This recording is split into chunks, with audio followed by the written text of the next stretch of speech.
Assalamualaikum warahmatullahi wabarakatuh. Alhamdulillah hari ini kita bisa bertemu, mungkin jamnya dibalik. Jadi saat datang itu sudah jam 8 kurang 15 menit. Tadi yang WA itu Wahyu ya, sama Husan ya. Biasanya Hasan malah gak terima ya, Kabuda. Ya itulah dinamikanya kuliah. Oke. Pada pertemuan yang ke-10 ini, kalau di pertemuan kemarin kita bahas tantangan global terkait dengan analisis terkait dengan kebijakan publik. Hari ini kita akan membahas tentang analisis implementasi. Ini sebenarnya sangat penting sekali bagi adik-adik karena mungkin adik-adik akan menjalani tugas akhir ya. Jadi kebanyakan skripsi tugas akhir itu banyak meneliti tentang analisis implementasi kebijakan, dan mungkin ini bisa dikatakan kebanyakan mahasiswa sosial politik, prodi pemerintahan juga di Universitas Majapahit lebih banyak meneliti atau membuat karya tulis terkait dengan analisis kebijakan. Kalau misalnya adik tidak paham dengan ini, maka nanti juga akan sulit atau mungkin bisa juga kebingungan dalam menuliskan sebuah karya tulis. Terkadang ada beberapa dosen yang memahami bahwa ketika adik-adik menulis karya akhir atau tugas skripsi itu dengan tema-tema yang seperti ini dianggap sudah menjadi core atau paling tidak pengetahuan keahlian yang harus dimiliki seorang mahasiswa ilmu politik khususnya prodi pemerintahan, yaitu mengkaji sebagaimana pelaksanaan daripada kebijakan pemerintah atau juga kebijakan publik. Nah, hari ini kita coba mengulas tentang itu. Kalau dari beberapa kajian, mungkin studi implementasi itu bisa menjadi sebuah mata kuliah sebenarnya kalau benar-benar memahami tentang itu. Tetapi ini kita ambil cukup saja. Studi implementasi ini mengetahui proses implementasi. Tujuan utamanya adalah memberikan umpan balik pada pelaksanaan kebijakan. Karena ini terkait dengan analisis. Mungkin sering saya sampaikan di dalam kajian kebijakan publik bahwa yang terpenting adalah bagian umpan balik, apa manfaatnya, apa dampaknya. Untuk mengetahui apakah proses pelaksanaan sesuai dengan rencana atau standar yang ditetapkan.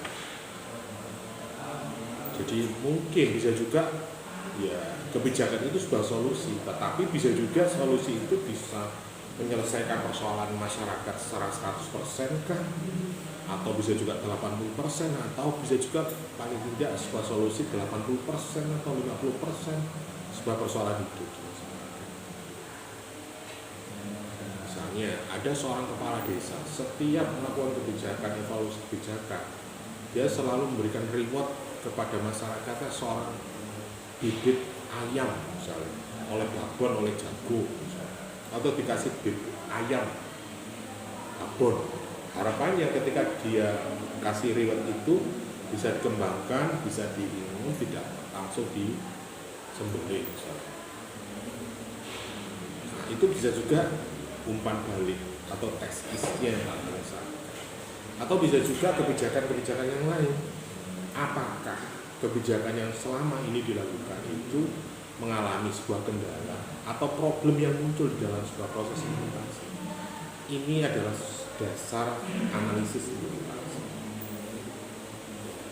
Sebelum analisis itu kan seharusnya menghasilkan sebuah evaluasi, menghasilkan sebuah rekomendasi untuk kebijakan selanjutnya. Terkait dengan kajian implementasi, kita hanya dibatasi ini.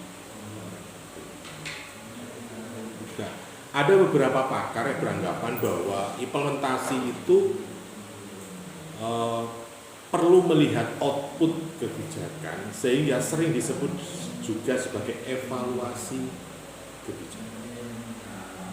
Nah, pemahaman kita kalau ngomong evaluasi itu biasanya di akhir. Tapi kalau kita melihat teori implementasi itu tidak melihat akhir, tapi bagaimana prosesnya. Dalam evaluasi implementasi ini dilihat dampak jangka pendeknya, ya.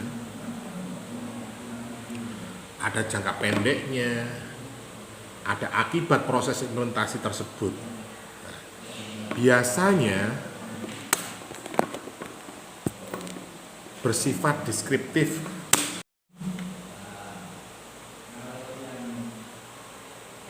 Jadi dalam evaluasi ini bisa dilihat dari jangka pendek akibat proses implementasi tersebut. Nah, biasanya ini bersifat deskriptif, kualitatif, atau pendapat orang. Jadi wong durung mari lho Pak, wojik pirang dino misalnya. Ya mungkin bisa juga dendam, bisa juga nggak sepakat putusan ini, sehingga dia sejak awal sudah pesimis terhadap kebijakan tersebut, sehingga muncullah asumsi, muncullah sebuah pendapat, sehingga muncullah sebuah deskriptif yang kualitatif, pendapat orang. Nah, metode-metode pengumpulan data biasanya dalam penelitian ilmu sosial ini karena biasanya bertujuan untuk umpan balik, maka biasanya metode yang seperti ini seperti FGD, rapat, atau brainstorming, juga catatan-catatan harian dapat dijadikan sumber data yang akurat. Bisa juga kebijakan itu memang dipaksakan, ya untuk pencitraan, atau mungkin bisa juga goal proyeknya, atau mungkin bisa juga karena kebutuhan masyarakat yang sangat mendesak, sehingga itu harus segera mungkin diprogramkan atau dibentuk sebuah program kebijakan sehingga bisa langsung dinikmati oleh masyarakat.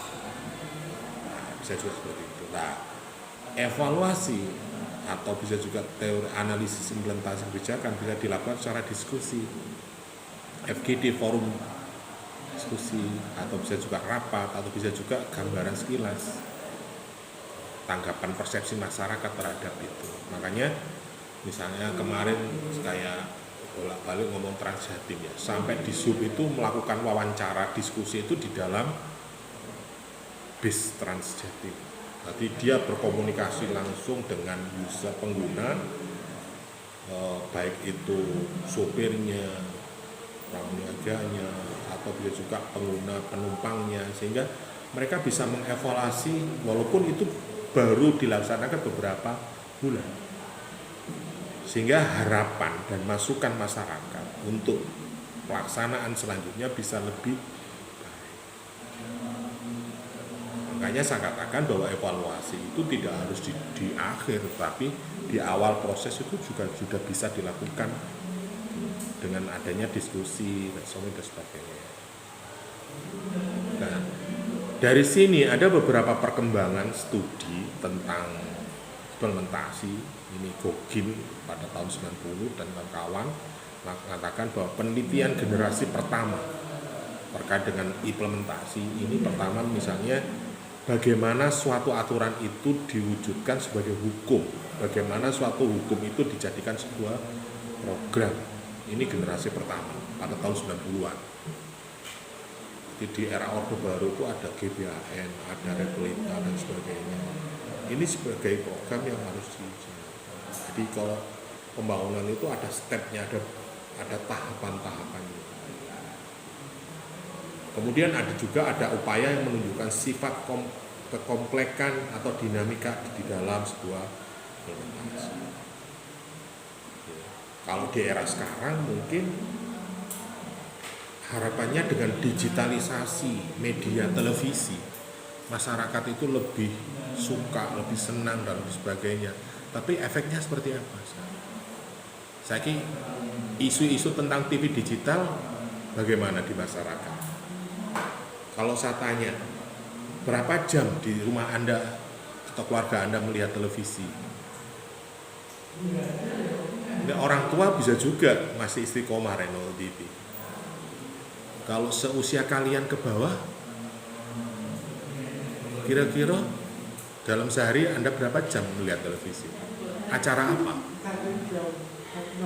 Padahal dengan digitalisasi itu kan banyak channel, terus siarannya bening, nggak ada apa-apa. Lah apa salah berarti Diskom info terhadap kebijakan itu? Lah wong arek cilik-cilik sih tonton kai gue, YouTube TikTok TV Nah, ini kebijakan Kementerian Kominfo. Padahal tahun 2018 saya sudah mencoba itu sebelum ada TV digital. Saya berharap pengganti HP, pengganti YouTube. Kamu lihat YouTube, lihat apa Dok? Film kartun ya, Upin Ipin misalnya. Akhirnya saya sewa atau ngontrak sama MNC TV. Harapan saya ada channel TV khusus yang menayangkan film kartun. Jadi 24 jam channel TV itu menayangkan TV kartun. Ternyata anak saya hanya 1 minggu bayangno. Ati wis anteng gak nyekel HP nonton TV ya di kamar seminggu. Efeknya 1 minggu itu awal-awal. Jadi dia mungkin penasaran atau apa, ternyata dalam 1 minggu 24 jam nggak ada siaran lain kecuali TV kartun, bota ganti sampai hafal. Ternyata nggak berhasil, gagal juga saya. Tetep aja nggunakno paketan, lah rugi mana ya ini. Sekarang dengan pemerintah mengadopsi itu, dengan adanya TV digital, TV yang manual dikasih digital biar dapat channel banyak, siarannya bersih, siaran bisa sesuai dengan minatnya. Tetapi respon masyarakat hari ini seperti apa? Padahal penjualan setbox di awal-awal koyok dodol motor ya. Menurut Anda berhasil nggak pemerintah dengan adanya TV digital itu? Coro saiki ngomong ratingnya TV berapa persen penduduk masyarakat yang melihat televisi? Wong awakmu tak takoni sedina nonton TV regane. Bahkan gak gas paling Pak. Nek kalau HP minimal 4 jam sehari. Adelok bukan HP-mu durasi nu pira? Kon buka YouTube pirang jam, buka WA pirang jam lah ono. Ya.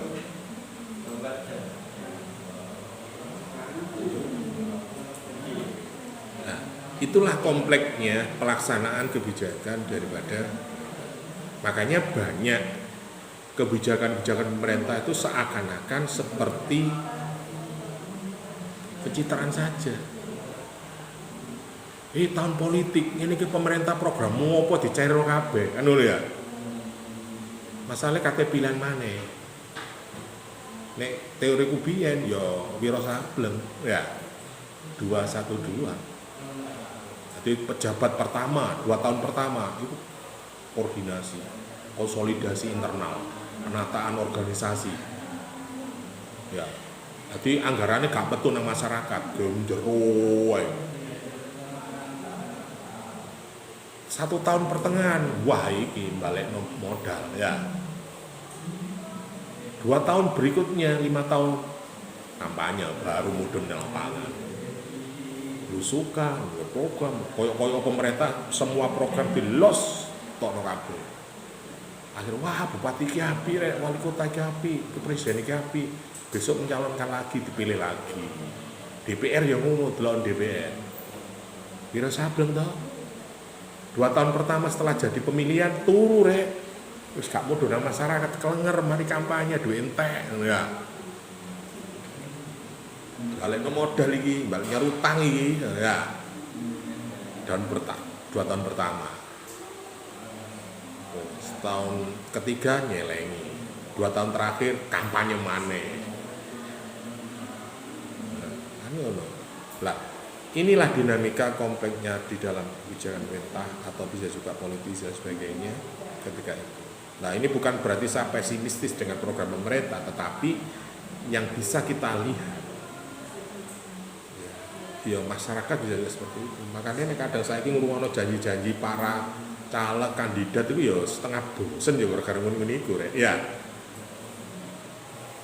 Delon masa-masa jabatan terakhir dari ini program-program sing gak biyen gak metu-metu atau mungkin bisa juga di tahun-tahun anggaran terakhir ini kegiatan apa pemerintah banyak yang dilaksanakan. Mosok ngecor bulan 11 musim ketiga nggih gorong-gorong. Mbok. Ya urung dadi dandanan. Ya.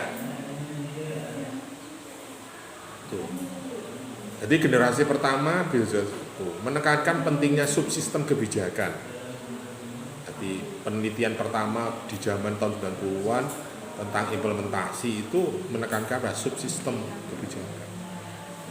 Mengidentifikasi faktor yang berhubungan dengan hasil suatu program. Jadi rata-rata judulnya arek-arek ya hambatan dan tantangan. Jadi hambatan dan tantangan pelaksanaan undang-undang nomor sekian. Yang berikutnya adalah mendiagnosis beberapa penyakit yang sering mengganggu dalam pelaksanaan. Nah, ini terkait dengan kendala-kendalanya apa, hambatannya apa. Biasanya pelaksanaan kenapa? Anggarannya telat, Pak. Atau bisa juga sumber daya manusianya yang kurang. Sehingga itu tidak bisa dilaksanakan. Nah, penelitian-penelitian tentang analisis kebijakan di tahun 90-an itu yang banyak dikaji. Ya, bisa juga seiring dengan perjalanan pemerintahan di negeri kita. Jadi nek tahun periode pertama atau orde lama itu wis gak ngomong pembangunan rek.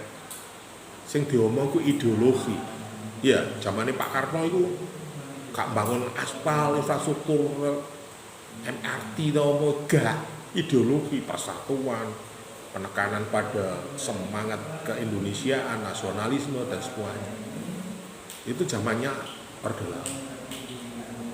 Baru orde baru mulai muncul rencanaan pembangunan dan sebagainya. Makanya di zaman orde baru Pak Harto dikatakan sebagai bapak pembangunan. Nah, zamane reformasi, nah iki zamane ngomong balik setengah koyo ideologi, praktek dari ideologi, praktek dari sebuah hukum, praktek dari perencanaan seperti apa, ngomong sumber daya manusia, KKN, nepotisme, ada kejujuran, keadilan dan sebagainya ya. Sama era reformasi, akhirnya dibukalah semua. Lo tiba wingi ngono, oh seperti itu. Nah, generasi kedua ini juga jenis dan isi kebijakan ini sudah mulai diotak-atik. Organisasi pelaksana dan sumber daya. Jadi era reformasi harus ngomong organisasi pelaksanaan ini siapa pemerintahnya, siapa pemimpinnya. Pelaksanaan kebijakan terkait dengan sikap, motivasi, hubungan antar pribadi, komunikasi. Makanya judul-judulnya ketika itu relasi, hubungan, pola hubungan antara legislatif dan eksekutif dalam menyusun sebuah peraturan daerah, pola hubungan apa. Ada hasil pengakuan implementasi yang berubah setiap saat. Identifikasi faktor-faktor penentu keberhasilan sebagai persoalan yang muncul. Jadi ada beberapa indikator-indikator di dalam implementasi yang ditetapkan atau dihasilkan. Program itu bisa berhasil, pelaksanaan kebijakan itu berhasil kalau didukung. Akhirnya di tahun berikutnya pasca reformasi infrastruktur dibangun, maka digeber lah infrastruktur. Akhirnya ditiru ambek Mojokerto. Terus gak bangun liyane, sepenting dalane enak, ya. Badalane tikus, badalane nang kuburan, badalane semua harus di. Akhirnya berpengaruh pada ekonomi. Tanah bisa mahal, pajak meningkat, infrastruktur, gaya hidup masyarakat meningkat. Akhirnya perubahan ekonomi, profesi, pekerjaan masyarakat bisa dari pertanian menjadi industri pertanian dan karena infrastruktur terbangun dengan bisa juga kendalanya infrastruktur, sehingga infrastruktur menjadi proyek utama, program utama dan pembangunan. Makanya suatu negara, suatu wilayah ketika infrastrukturnya bagus bisa juga itu mempengaruhi. Jadi masyarakat ketika jual hasil pertanian atau UMKM itu bisa lebih. Kenapa produk-produk yang di luar Jawa itu harganya mahal? Karena transportasinya mahal.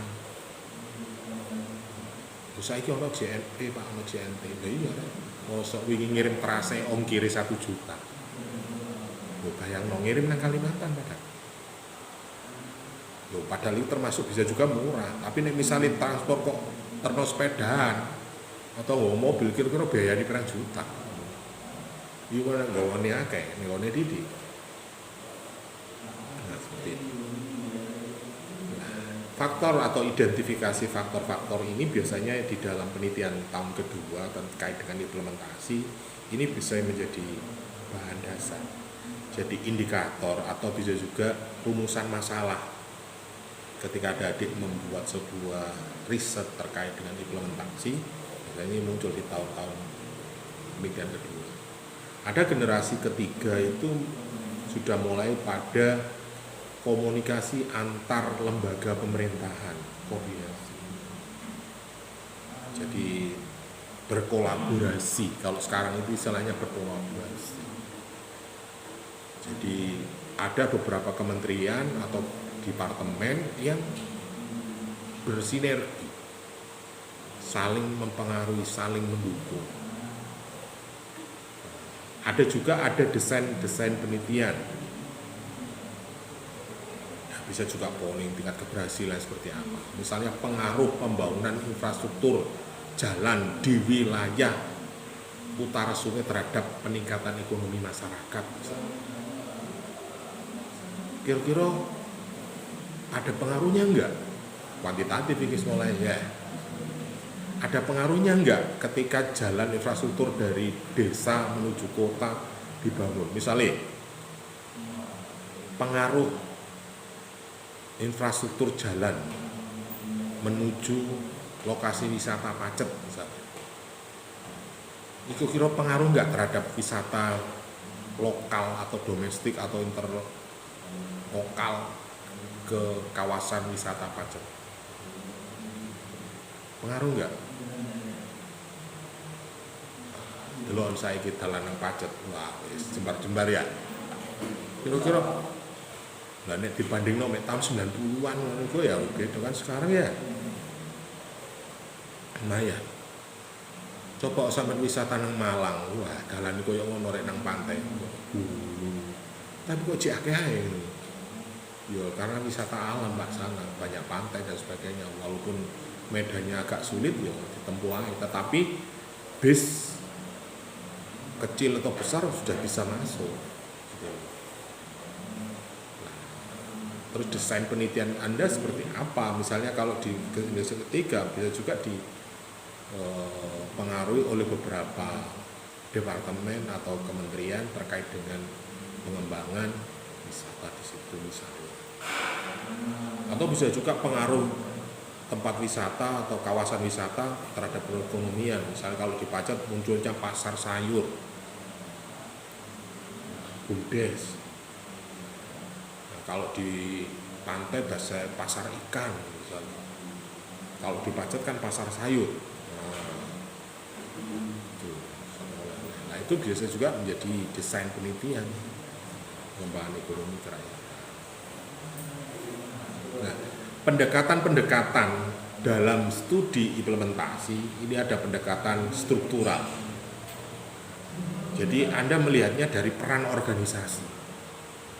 Akhirnya apa penelitian yang muncul? Peran pemerintah desa dalam meningkatkan peran dinas pendidikan dalam kebijakan wajib belajar misalnya.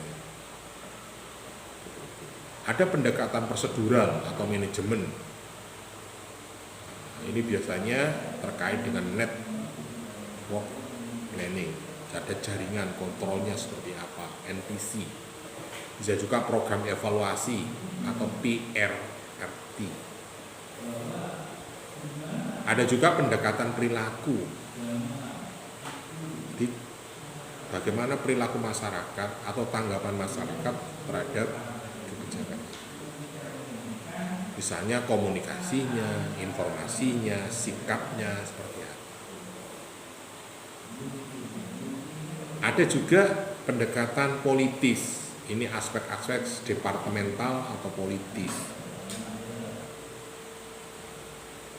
Di pendekatan implementasi bisa juga ada peran-peran secara politis. Mungkin partai politik itu membuat citra dalam fungsi partai politik, pemberdayaan masyarakat, membuat sebuah program kebijakan yang dilabeli atau yang bersumber dari partai politik.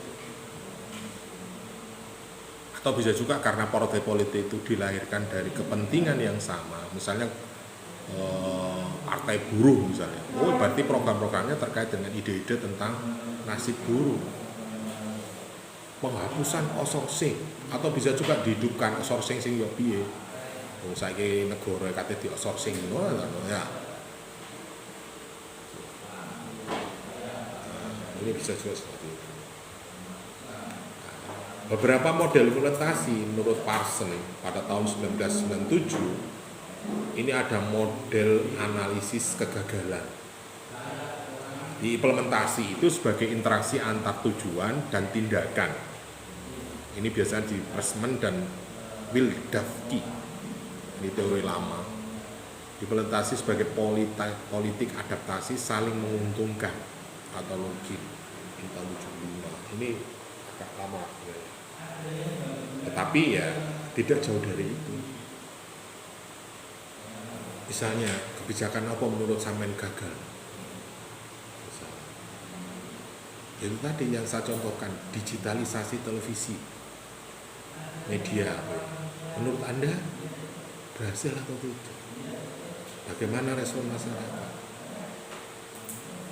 Biar proposalnya apa kok muncul STB ku apa ini maksudnya? Ya kalau ngomong digitalisasi berarti mengurangi kabel yang pating seliweran Pak. Enggak. Tetapi hari ini bawa balik mana? Nah digitalisasi ya balik nang WiFi kabeh. Ya. Delok nalas watu bloro, gurung ono kabel listrik tapi kabel WiFi ini wis liwat. Ayo sing omahe sajen masih main desa. Justru kabel WiFi sing wis liwat dhisik timbang jalan kabel PLN kadang itu.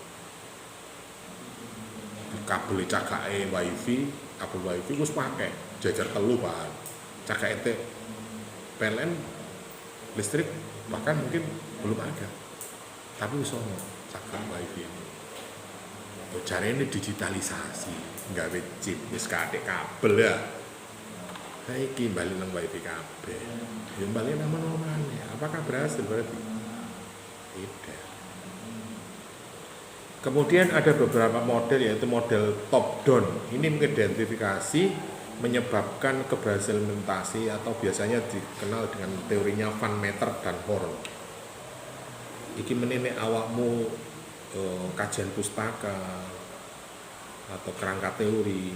Iki awakmu biasa ndolek ini Van Meter itu apa, Horn itu apa, Grindel itu apa.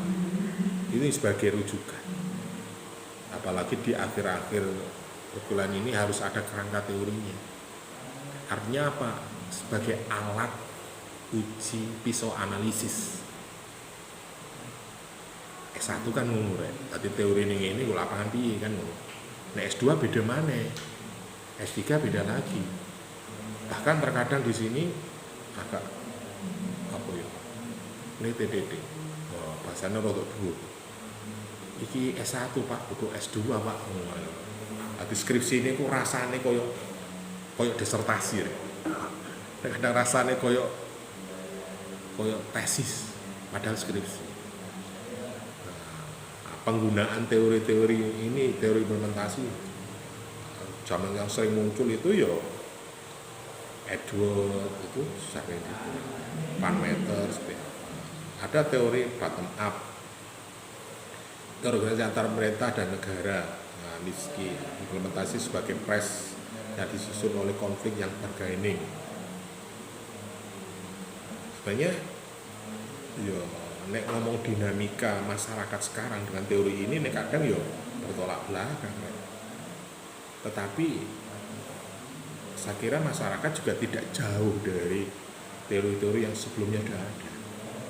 Tetapi mungkin karena dipengaruhi revolusi industri atau bisa juga dinamika struktur infrastruktur yang mungkin bisa juga berbeda di tahun munculnya teori itu juga berpengaruh.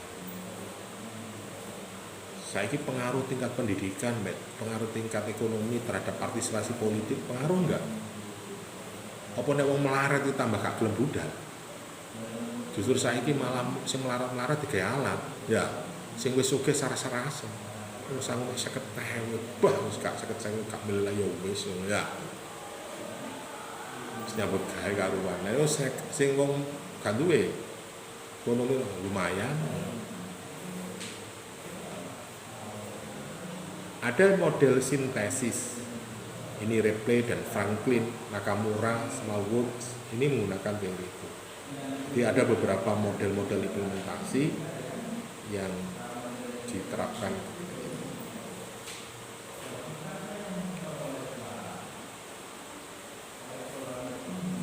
Model-model yang biasanya teori di dalam implementasi, misalnya top down ini biasanya teorinya Donald van Meter, Karl de Van, George Edward III, Merrill Grindel, ini paling sering digunakan oleh kakak-kakak kelas kemarin itu.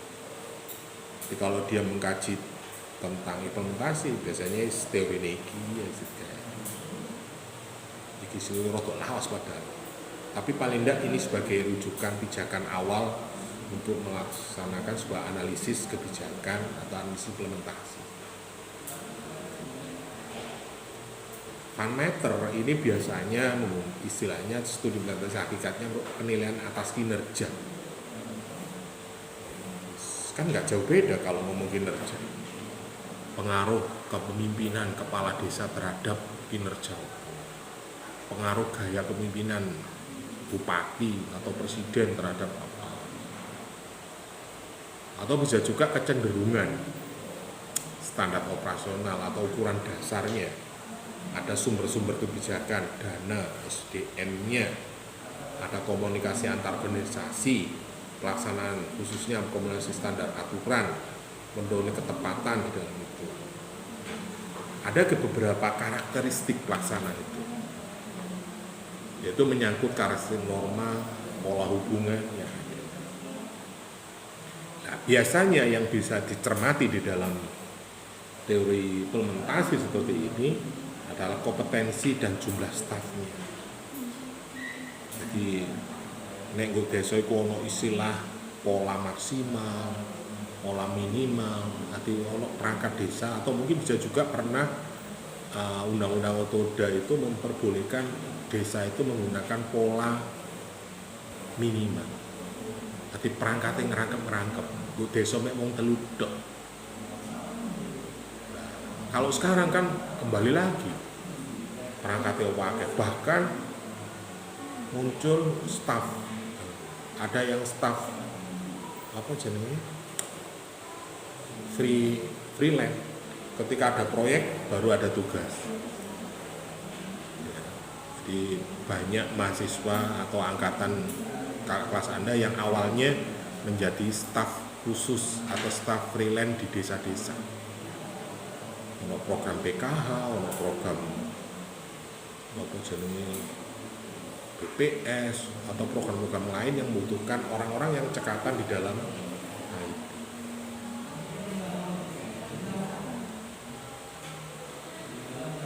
Ada juga rentang kendali hierarki. Jadi di dalam teorinya Van Meter ini biasa juga terkait dengan apa ya? Rekomendasi instruksi kendali. Jadi sejauh mana itu seperti tadi pengaruh kepemimpinan terhadap apa, pengaruh staf, dukungan politik. Nah, bisa juga yang dimiliki ini Jadi nek ngomong program itu misalnya kalau di pemerintah pusat ya dukungan DPR. Jadi program ini bisa goal, bisa di ACC, nek lobby-lobby di antara anggota dewan legislasi itu masuk. Nah nek saiki kan partai koalisi. Berarti ada yang partai pendukung pemerintah dan partai pendukung bukan oposisi, dan sehingga ketika ada kebijakan nek masuk nanggene lembaga legislasi yo cepet di ACC. Monjene partai ini wis koalisi pemerintah. Karena banyak partai-partai yang menduduki jabatan kementerian di pemerintah. Karena apa? Partai koalisi. Sehingga ketika ada program-program ya gelem gak gelem ya setuju deh. Dan kabeh kebagian ya. Nek kon gak gelem lagi misalnya PKB kebagian opo? Oh, sama di bagian Menteri Agama. Kon perekonomian, dagangan sebagainya. Oh, iki bagian Golkar. Misalnya ono kebijakan niku kan gak didukung. Wong partene ono sing menduduki itu. Kan nggak ada partai yang dominan. Power sharing, pembagian kekuasaan.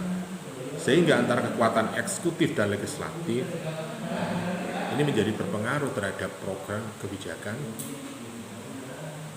Saiki blunder delon pilpres saiki.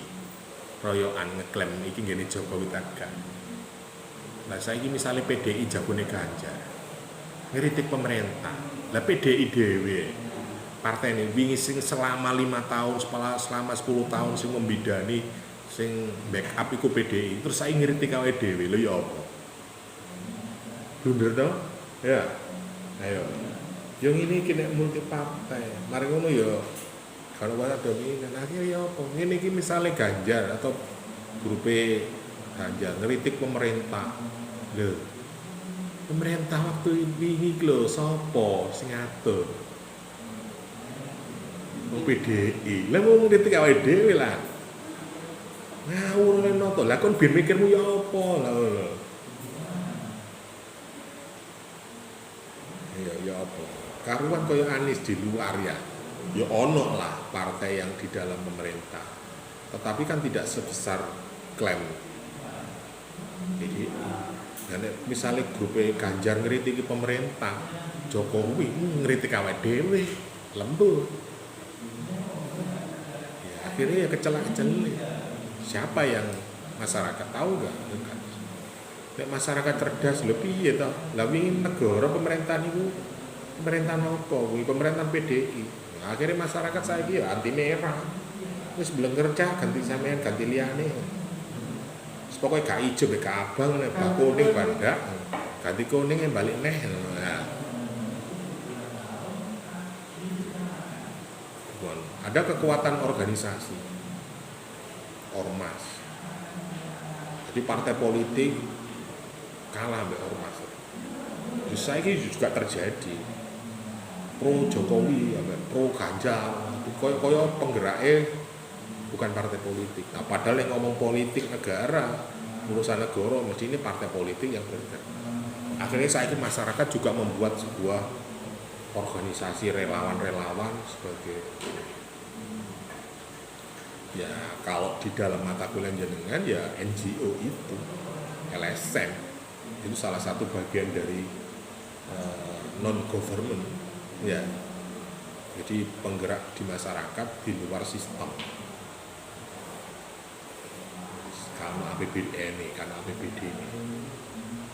partai politik bisa juga masih.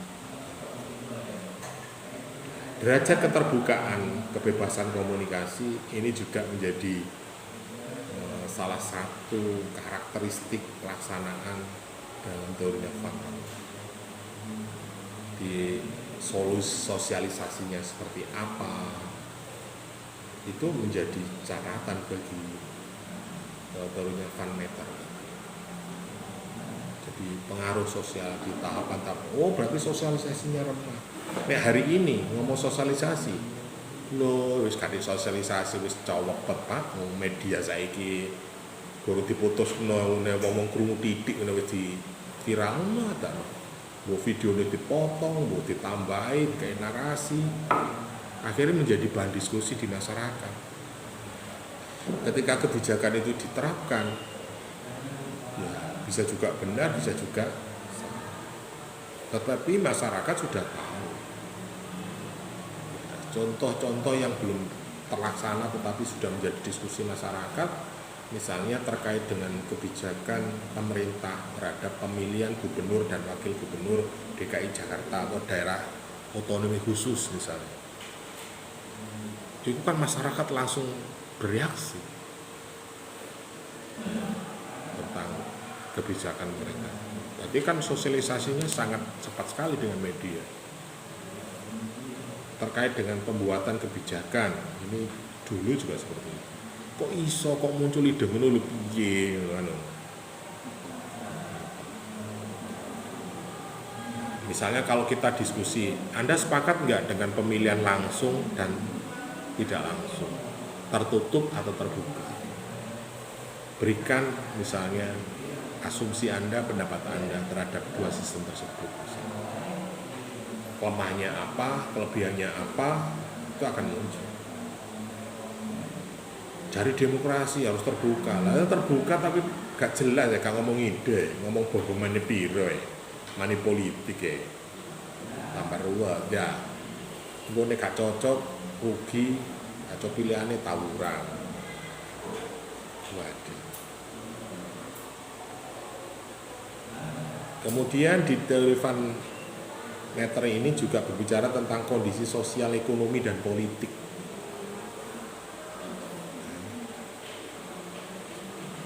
Jadi pengaruhnya tahun politik terhadap ekonomi apa? Bisa juga pemerintah memberikan keleluasaan. Misalnya saiki beras kok larang ini rek. Iki nek njagakno kekuatan beras lokal lah kang atasi. Diimpor ae beras. Biasanya kan antara supply and demand-nya banyak itu kan bisa mempengaruhi harga. Jadi nek barangnya gak ono larang wajar, tapi nek barangnya akeh kok larang, nah ini gak wajar.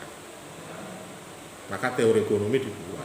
Jadi nek supply demand-nya memenuhi, secara otomatis harga akan sama halnya dengan nasib petani. Nek gurung waya panen, wana nandur, pacu ceklik, beras warang, waya panen, drop kabeh, regane murah kabeh. Di wayah panen tandur pari itu beras itu harganya 16.000. Barang wayah panen 8.000 kayak kelengerane. Orang misalnya, wah, gurung nandur regane wis barang wis akeh sing nandur tiyeng. 8.000 wis jiar wae. Nah, itu kan yang dirasakan nasib petani di Indonesia seperti itu. Jadi ini wayah panen, wayah pacak ikan, wayah penanaman itu harganya. Tapi ini wayah panen raya atau apa, cabai gini. Hari ini mungkin belum banyak yang panen, baru nanam. Harganya 100 kunjung. Kok wayah panen 10.000, bayang lho rek.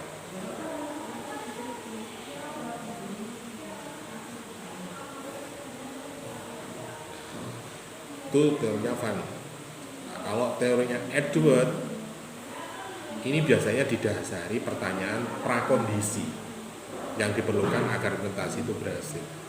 Berarti antara sebelum kebijakan ada dan setelah kebijakan itu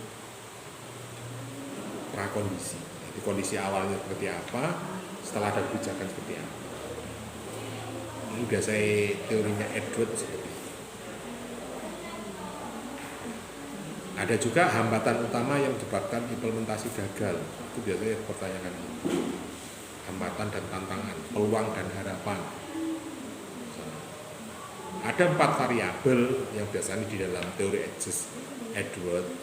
Yang pertama adalah komunikasi, sumber-sumber, sikap laksana, dan struktur birokrasi.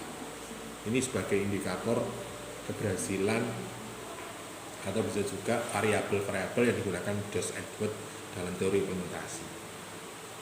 Jadi kalau misalnya implementor, ya, bagaimana pengaruh implementor terhadap pelaksanaan program P2KP misalnya. Kira-kira sopo pelaksanaan ini program P2KP itu? Siapa saja? Ada masyarakat, ada pemerintah, ada lembaga swadaya masyarakat, ada fasilitator, sehingga itu saling bergantung, Nah, ini biasanya teori atau karya tulis ini biasanya yang menjadi indikator penelitian. Oh, ini nggak berhasil karena masyarakatnya sulit menerima, Pak. Atau bisa juga fasilitatornya yang jarang mendampingi dan atau bisa juga sumber dananya yang turunnya nggak jelas, Pak, atau administrasinya terlalu panjang, bisa juga. Nah, ini biasanya di model implementasi George Edward ini diulas. Nah, nanti adik-adik terserah temamu opo penelitianmu. Nek awakmu dipengaruhi iku akhirnya udah terus kabur. Silakan menggunakan apa saja boleh. Komunikasi ini menjadi penting. Setiap pelaksana harus memahami apa yang dilakukan. Pelaksanaan harus memahami juklak, juknis, petunjuk pelaksanaan. Nah, kadang apa ya? Koyok wingi penetapan UMK misalnya. Peraturannya jelas, harus sesuai dengan tingkat inflasi nasional misalnya, inflasi daerah bukan kabupaten misalnya. Padahal kini tiap kabupaten harus membuat UMK. Nah, ini inflasi ini gak podo piye. Misalnya inflasi di Jawa Timur katakan 5%, di daerah nggak sampai, bisa juga terjadi. Atau bisa juga sebaliknya, tingkat pertumbuhan bisa juga tiap daerah berbeda. Nah, itu digawe standar podo nasional ya, bisa juga daerah tersebut ya gak terima. Kayak di tahun berapa itu, tahun 2018, tingkat pertumbuhan masyarakat Kabupaten Mojokerto itu hampir 12%. Jawa Timur hanya 7%. Nah, kenaikan upah harus disamakan Jawa Timur. Bengok-bengok sih Kabupaten Mojokerto. Itu contoh. Ada juga sering ditemukan hambatan yang penyampaian informasi terhadap hierarki organisasi yang berlapis-lapis. Jadi prosedurnya atau yang menangani itu bisa juga instansinya, kementeriannya bisa tidak sama antara pusat dan daerah. Loh, dinas transmigrasi loh, nek Mojokerto aku melok dishub, loh kok aneh. Kalau di daerah saya berdiri sama dinas sosial, loh ya apa sih? Tumpang tindih kewenangan biasanya ini juga mempengaruhi ketika komunikasi. Mengurangi distori informasi. Transparansi ini juga menjadi catatan dalam teori Edgeworth terkait dengan komunikasi. Sumber-sumber ini menyangkut staf madai, informasi tentang kebijakan, kewenangan memiliki pelaksanaan dan fasilitas yang ada, SDM, PSDM-nya. Jadi di dalam teori Edgeworth, kalau kita ngomong sumber-sumber, berarti sumber daya manusianya, kesiapan, implementor biasanya, ngomong implementor biasanya. Jadi bisa juga fasilitasnya mendukung apa tidak. Kalau kita dituntut untuk lebih baik tapi tidak dukung fasilitas yang baik, ya masalah akan mempengaruhi waktu juga dalam pelaksanaan. Katakanlah pelaporan harus menggunakan online, internetin dulu ya. Wifi ini pedal, kak unu HP ini gak support, laptop ini gak support. Ada juga sikap pelaksana, ini sikap dukungan aparatur pelaksanaan pemerintah. Terkadang antar dinas itu tidak sinkron. akhirnya saling lempar urusan. Ada perilaku birokrasi. Enak yo saiki, lagi ini kelewatan dok ya.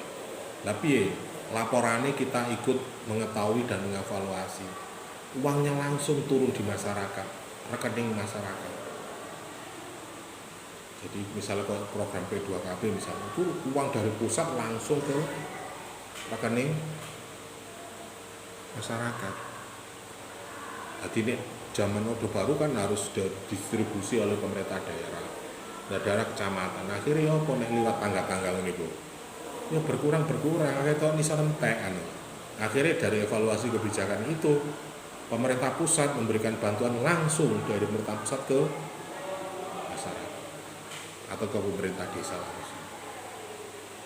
Saiki akhirnya muncullah ono ADD.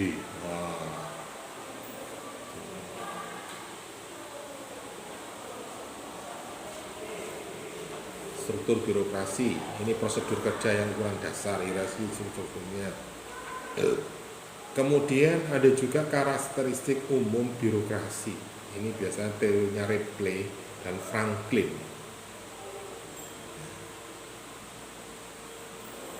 Franklin mengatakan ada pervasinis birokrasi di mana mereka instrumennya sosial yang dipilih untuk mengatasi persoalan publik. Harapannya itu. Adine ono petugase. Harapannya itu bisa siapa yang bertanggung jawab, siapa yang harus memberikan putusan secara teknis misalnya di lapangan.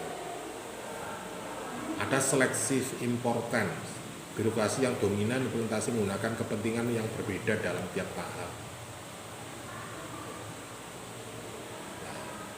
Ada birokrasi yang merupakan tujuan sosial yang berbeda. Birokrasi diciptakan untuk memberikan pelayanan yang sebenarnya menjadi tanggung jawab pemerintah. Jadi ada badan-badan ad hoc. Jadi ada instansi yang ditunjuk pemerintah di luar struktur pemerintah untuk menangani tentang itu atau menjadi wakil pemerintah pusat di daerah. Kalau misalnya di program P2KB atau apa itu ada korkot, ada sebuah konsultan yang mendampingi program. Kayak PKH itu kan bermitra dengan lembaga untuk menjalankan program keluarga harapan. Di ono pendampingi.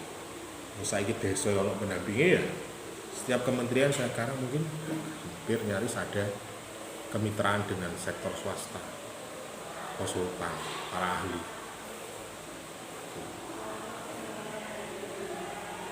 Di teorinya birokrasi Franklin seperti itu. Ada karakter birokrasi yaitu science and complex. Birokrasi disusun dalam konteks urusan publik yang luas dan kompleks sehingga banyak yang diserahkan pada swasta. Nah, itu bisa juga terjadi seperti itu.